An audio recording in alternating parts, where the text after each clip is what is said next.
This by Jyoti Arora. So learners, आज की video में हम डिस्कस करने वाले हैं 12th क्लास की बिजनेस स्टडी की यूनिट नंबर 2 के टॉपिक के बारे में, that is fundamental principles of management. So learners, हम ऑलरेडी कुछ हेनरी फ्यूल्स के प्रिंसिपल्स के बारे में डिस्कस कर चुके हैं। सो लर्नर्स, हम आगे की वीडियो स्टार्ट करते हैं।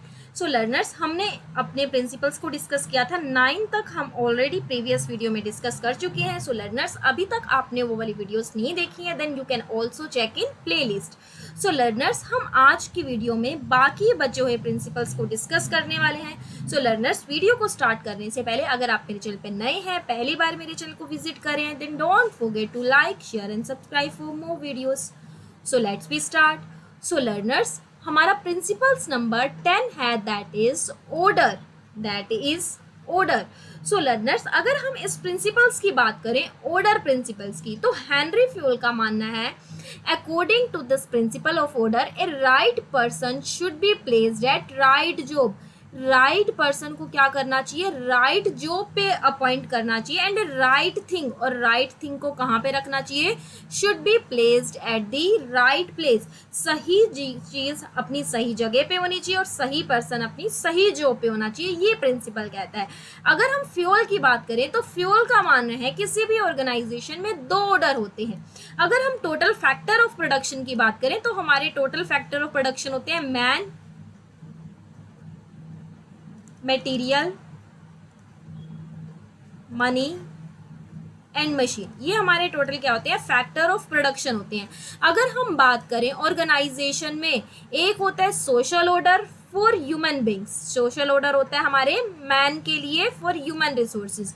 अगर हम बात करें मटेरियल ऑर्डर, तो मटेरियल ऑर्डर होता है for physical resources, machine, material and money, for physical resources, and social order for human resources, for the human beings or for the man. So fuel के अकॉर्डिंग क्या कहता है ये वाला principal? Order कहता है कि राइट पर्सन को राइट जॉब पे रखा जाए और राइट थिंग को राइट प्लेस पे रखा जाए। देखिए, ऑर्गेनाइजेशन में हमारे 2 तरह के रिसोर्सेज यूज किए जाते हैं, फिजिकल रिसोर्सेज या फिर सोशल रिसोर्सेज। सोशल रिसोर्सेज के अंदर ह्यूमन बींग आएगा, तो ह्यूमन बींग को राइट जॉब पे रखा जाए, और फिजिकल रिसोर्सेज के अंदर हमारे मैन, मटीरियल, मशीन, मनी आएंगे। तो राइट मशीन को राइट जगह पे इंस्टॉल किया जाए, राइट मटीरियल को राइट जगह पे रखा जाए, तो कोई प्रॉब्लम नहीं आएगी। अब देखिए, अगर हम ऑर्डर प्रिंसिपल को फॉलो करके चलते हैं तो इसके क्या पॉजिटिव इफेक्ट रहेंगे और क्या इसके वायोलेटिंग इफेक्ट रहेंगे। अगर इसकी पॉजिटिव इफेक्ट की बात करें तो इससे हमारा कंप्लीट यूटिलाइजेशन होगा ह्यूमन रिसोर्सेज का भी और फिजिकल रिसोर्सेज का भी। So complete utilisation of human and physical resources. देखिए, ऑब्वियसली ह्यूमन रिसोर्सेज का बेटर यूटिलाइजेशन होगा कि राइट पर्सन को राइट जॉब दी जाएगी, तो अपनी कैपेसिटी के अकॉर्डिंग कम टाइम में ज़्यादा काम कर पाएगा और अच्छा काम कर पाएगा कम कॉस्ट में। अगर हम फिजिकल रिसोर्सेज की बात करें कि फिजिकल रिसोर्सेज का बेटर यूटिलाइजेशन कैसे होता है, तो सही मशीन को सही जगह पे इंस्टॉल करेंगे तो ऑब्वियसली हमें मशीन को ढूंढना नहीं पड़ेगा, मटेरियल सही प्लेस पे होगा तो उसको ढूंढने में हमारा टाइम वेस्टेज नहीं होगा। So no loss of time in tracing the resources. Obviously resources को ट्रेस ढूंढना नहीं पड़ेगा, हमारा टाइम सेव हो जाएगा। Next one is the better discipline. Organisation में अच्छा डिसिप्लिन मेंटेन रहेगा अगर सही चीज सही प्लेस पे होगी और सही पर्सन सही प्लेस पे अपॉइंटेड होगा। वायलेटिंग इफेक्ट की बात करें तो बिल्कुल इससे पॉजिटिव इफेक्ट होंगे। मिसयूज ऑफ रिसोर्सेज का मिसयूज होगा, उसका बेटर यूटिलाइजेशन नहीं होगा। Increase in the possibility of resources. कहीं ना कहीं हम रिसोर्सेज को कहीं ना कहीं ढूंढेंगे हम, तो हमारा टाइम वेस्टेज होगा। Next one is height of disorder. लड़ाई झगड़े होंगे और बेटर डिसिप्लिन ऑर्गेनाइजेशन के अंदर मेंटेन नहीं रहेगा। So next principle is principle number 11, that is equity. अगर हम इक्विटी की बात करें तो इक्विटी का मतलब होता है सभी के साथ समानता, इक्विटी के साथ। सो ये प्रिंसिपल कहता है कि ऑर्गेनाइजेशन में सभी जगह इक्विटी होनी चाहिए, कहीं भी पार्शियलिटी नहीं होनी चाहिए। So according to this principle the manager should treat their subordinate as fairly as possible, so that they develop the feeling of dedication for their work। सभी एम्प्लॉय के साथ इक्वालिटी की जाए ताकि उनकी डेडिकेशन इंक्रीज हो। देखिए एक ऑर्गेनाइजेशन है, अगर उसके सभी एम्प्लॉय के साथ हम सभी को सेम सैलरी दे रहे हैं जो सेम रैंक पे काम करें, तो ऑब्वियसली उनकी कहीं ना कहीं डेडिकेशन इंक्रीज होगी। लेकिन क्या काम करें, दो एम्प्लॉयज हैं सेम काम कर रहे हैं, सुबह एक स्कूल में दो मैथ्स टीचर हैं, दोनों मैथ्स टीचर बहुत अच्छा पढ़ा रहे हैं, सेम पढ़ा रहे हैं, सेम पोस्ट पे काम करें, लेकिन एक मेल है एक फीमेल है, मेल को अच्छी सैलरी दे देते हैं लेकिन फीमेल को कम सैलरी दे देते हैं, तो ऑब्वियसली ये कहीं ना कहीं इस प्रिंसिपल को वायलेट करता है। तो ये प्रिंसिपल कहता है कि सभी एम्प्लॉयज के साथ इक्वालिटी होनी चाहिए, इक्विटी की जानी चाहिए ताकि उनकी डेडिकेशन इंक्रीज हो। नेक्स्ट इसमें हम एग्जांपल देखते हैं। A labourer complete 10 units of goods in a day. एक लेबर है 10 गुड्स की यूनिट्स कंप्लीट करता है। Another labourer who happens to be a relative of the supervisor completes 8 unit but both get equal remuneration. दो labourer हैं, एक manager के under काम करते हैं, एक सुपरवाइजर का रिलेटिव है, एक एम्प्लॉय 10 यूनिट कंप्लीट करता है, दूसरा 8 यूनिट कंप्लीट करता है, लेकिन दोनों को सैलरी इक्वल दे रहे हैं, रेम्यूनरेशन जो मिल रही है इक्वल दे रही है। So this violate the principle of equality. Obviously यहाँ पे क्या वायलेट हो रहा है, principle of equality. The second labourer should get less remuneration than the first one. Second वाले को तो पहले से कम मिलना चाहिए। सो लर्नर्स, अगर हम केस स्टडी की भी बात करें तो एग्जाम पॉइंट ऑफ व्यू से इस तरह से आपकी केस स्टडी आ सकती है और आपसे पूछ सकते हैं यहाँ पे किस प्रिंसिपल का वायलेशन हो रहा है, तो यहाँ पे प्रिंसिपल ऑफ इक्वालिटी का वायलेशन हो रहा है। अगर हम बात करें इसके पॉजिटिव और वायलेटिंग इफेक्ट की, कि अगर हम इस प्रिंसिपल को फॉलो करके चले, सभी एम्प्लॉयज़ के साथ इक्विटी करें, तो इसके क्या बेनिफिट होंगे। सो सभी एम्प्लॉयज़ क्या रहेंगे, एम्प्लॉयज़ रिमेन सेटिस्फाइड, सभी एम्प्लॉयज़ हमारे सेटिस्फाई रहेंगे, ऑब्वियसली उनकी सेटिस्फेक्शन इंक्रीज होगी अगर सभी के साथ इक्विटी की जाएगी। Increase in the sense of devotion to the organisation, employees की डिवोशन इंक्रीज होगी ऑर्गेनाइजेशन के लिए। Skilled employees try to improve upon their skilled employee को ये पता है पहले क्या कर रहे थे, अगर 10 यूनिट बना रहे थे, अगर 12 बनाने लग जाए तो ज़्यादा रेम्यूनरेशन मिलेगा, अगर कम बनाएंगे तो उससे कम मिलेगा। सो स्किल्ड एम्प्लॉय अपनी स्किल को और इम्प्रूव करने की कोशिश करते हैं। And unskilled employees try to achieve some skill, और अनस्किल्ड एम्प्लॉयज भी क्या करते हैं, कुछ स्किल्स को अचीव करने की कोशिश करते हैं, क्योंकि अनस्किल्ड एम्प्लॉयज को पता है पहले 10 यूनिट बना रहे थे, अगर पहले अब 12 यूनिट बनाएंगे तो उन्हें बेटर मिलेगी, अगर 10 की बजाय 6 कर देंगे तो उन्हें कम मिलेगी, तो वो भी अपनी स्किल को अचीव करने की कोशिश करते हैं, नई नई स्किल्स को इम्प्रूव करने की कोशिश करते हैं। वॉयलेटिंग इफेक्ट क्या रहेंगे अगर इक्विटी फॉलो नहीं किया जाता, ऑब्वियसली एम्प्लॉयज की सेटिस्फेक्शन डिक्रीज होगी और create dissatisfaction among the skilled worker. Skilled worker lose confidence in the organisation, organisation से कहीं ना कहीं उनका कॉन्फिडेंस कम होने लग जाएगा, उन्हें पता है कि उन्हें सैलरी तो कम मिलनी है। Increase in the carelessness of the unskilled worker और भी केयरलेस करने लग जाएंगे, क्योंकि उन्हें पता है ज़्यादा करेंगे तो भी उतनी सैलरी, कम कर रहे हैं तो भी उतनी सैलरी, तो कहीं ना कहीं एम्प्लॉयज़ की जो अनस्किल्ड लेबरर है, अनस्किल्ड वर्कर है, उनकी केयरलेस इंक्रीज होती है। सो इक्विटी प्रिंसिपल इन शॉर्ट क्या करता है हमारे, ये कहता है कि सभी एम्प्लॉयज़ के साथ इक्विटी होनी चाहिए, there should be no partiality with the employees, if the employees does the equal work then they get the equal remuneration. अगर एम्प्लॉय एक जैसा काम कर रहे हैं तो दोनों को इक्वल रेम्यूनरेशन मिलना चाहिए। नेक्स्ट प्रिंसिपल नंबर 12 है stability of personnel. Stability of personnel की एम्प्लॉयज की स्टेबिलिटी होनी चाहिए ऑर्गेनाइजेशन में। So according to this principle there should be stability in the tenure of employees so that the work continues efficiently.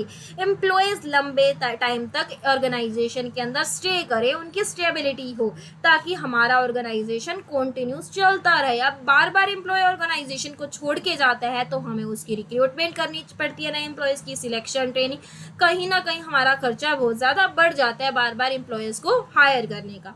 सो ये principle कहता है कि एम्प्लॉयज़ की स्टेबिलिटी होनी चाहिए ऑर्गेनाइजेशन के अंदर।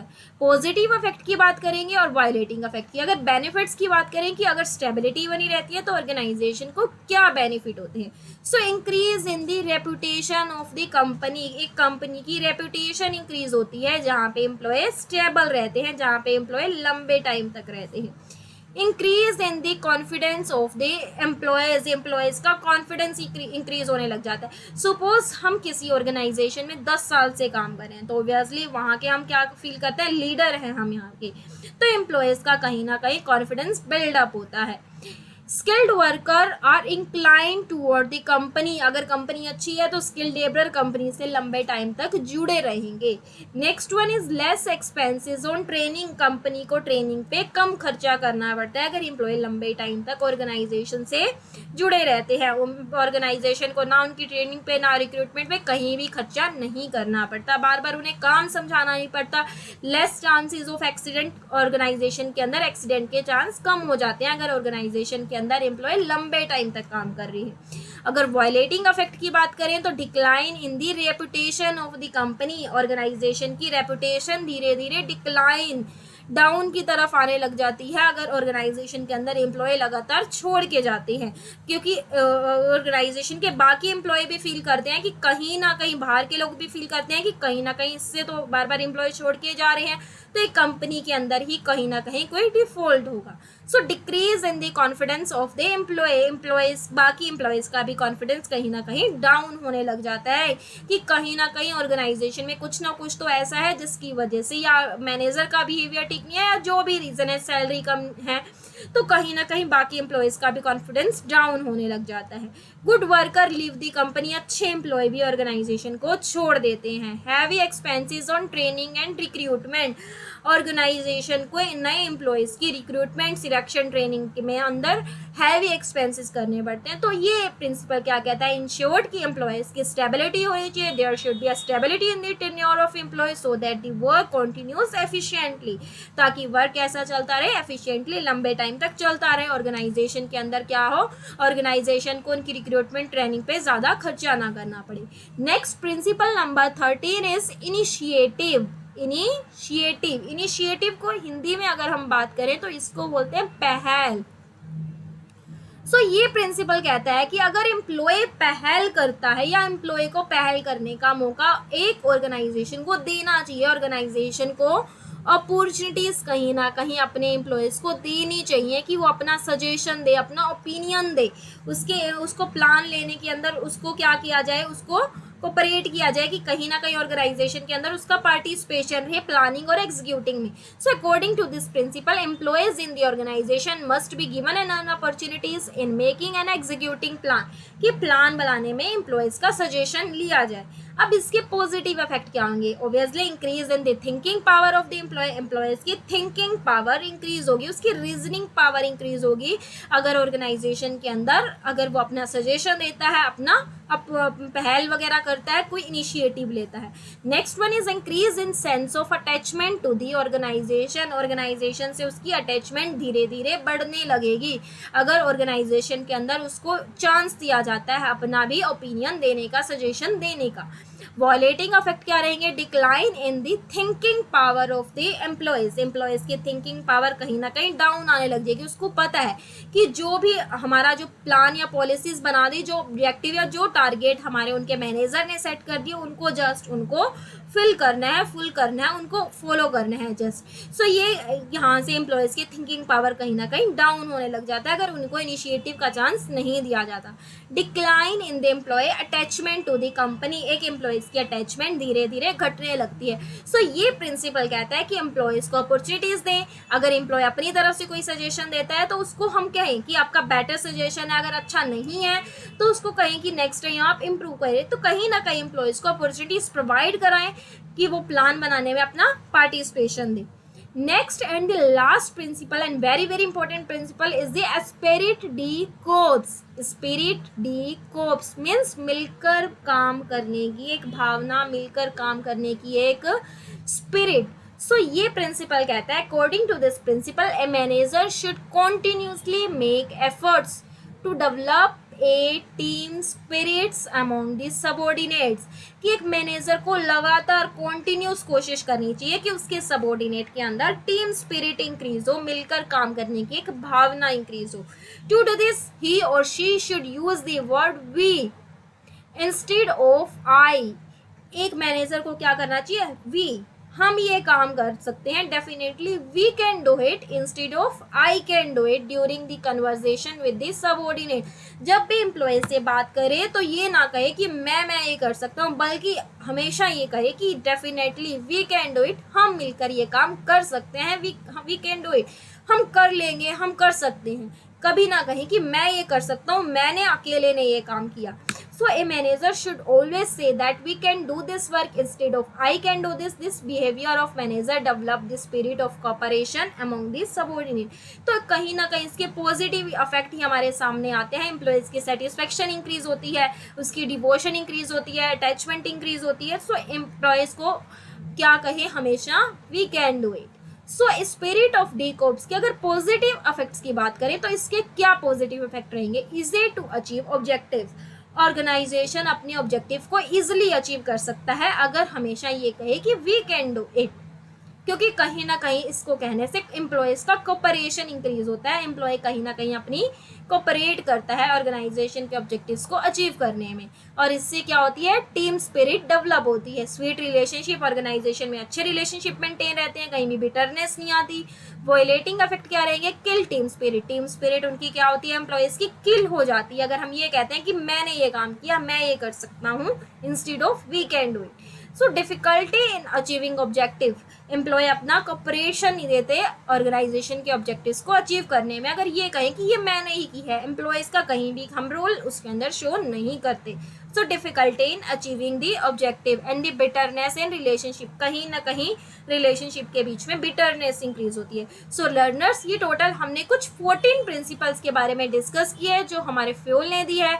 डेफिनेटली आपका board exam point of view से ये आपका बहुत इंपॉर्टेंट क्वेश्चन है। सो लर्नर्स, अगर आपने प्रीवियस वीडियोस नहीं देखी, सो लर्नर्स आप जाके प्लेलिस्ट में चेक कर सकते हैं। अगर आपको वीडियो अच्छी लगी हो तो अपने फ्रेंड्स के साथ, अपने रिलेटिव्स के साथ शेयर करना जरूर कभी ना भूलें।